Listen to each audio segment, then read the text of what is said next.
Bi, tadi kan cerita lo tuh tentang tempat yang identik sama keberadaan setan. Nah, kali ini gue bakal bacain kiriman cerita tentang cara manggil setan yang paling gampang. Tapi sebelum itu, cara manggil setan apa yang kalian berdua tahu, Moy, Bi? Pakai alat yang game apa Ouija gitu-gitu. Iya, Iya, atau benar. main jelangkung, pakai sajen. Nah, ada lagi nih, satu yang mungkin bisa dibilang basic, tapi tuh nggak harus disiapin secara panjang.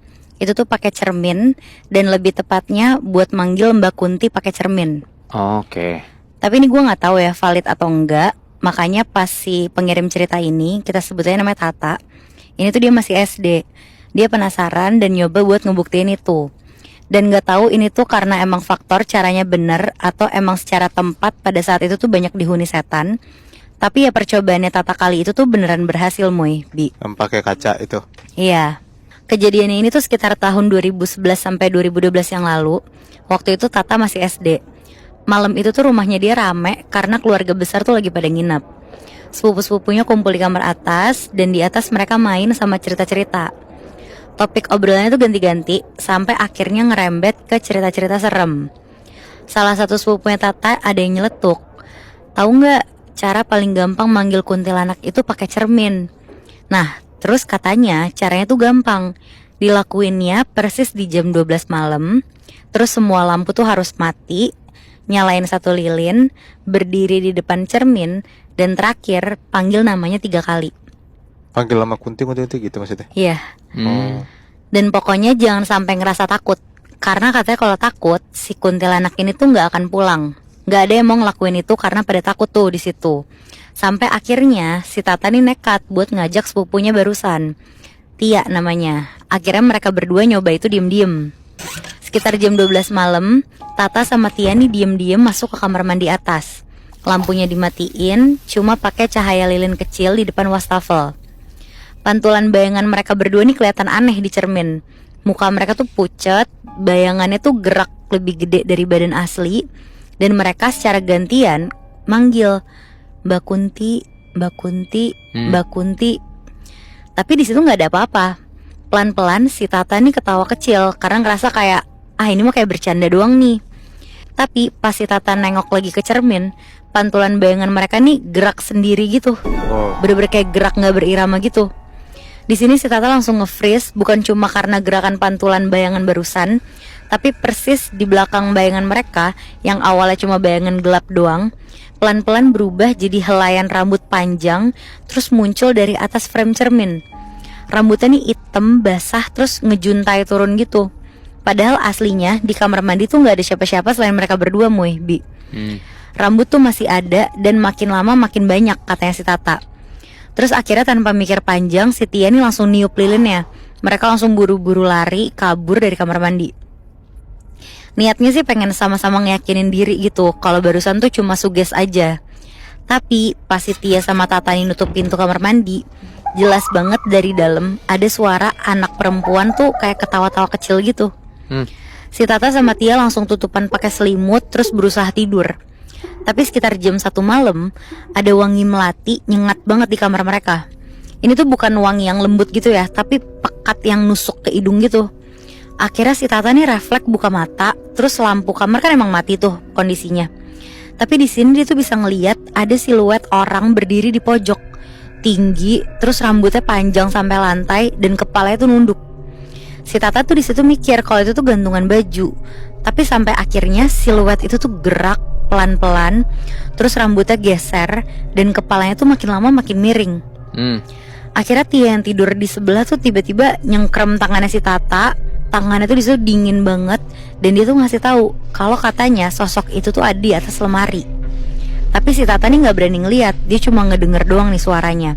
Ada suara kuku tuh ngegesek ke kayu pelan-pelan terus seret gitu. Dan dari sela-sela selimut, bayangan rambut panjang itu tuh kelihatan kayak ngejuntai persis sampai di atas muka Tata.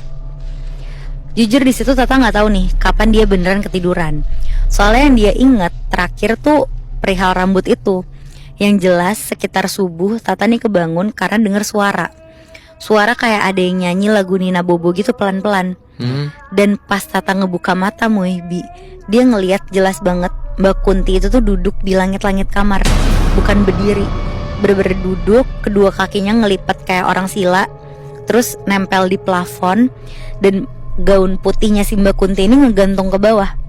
Terus rambutnya panjang, keurai, nutupin satu mukanya. Dan di sela-sela rambut itu kelihatan ada mata. Matanya tuh kosong, gelap. Dan si Mbak Kunti ini tuh nunduk pelan aja gitu. Di sini si Tata tuh bener-bener nggak bisa apa-apa, badannya beneran kayak lumpuh gitu tuh, saking merindingnya. Dan di pagi itu akhirnya si Tata bangun tidur, dia langsung demam tinggi banget. Satu keluarga dia mikir dia kecapean. Tapi gangguan tuh nggak berhenti di situ aja, Muibi. Di siangnya si Tata nih masih sering ngeliat ada rambut panjang dari sudut ekor matanya dia.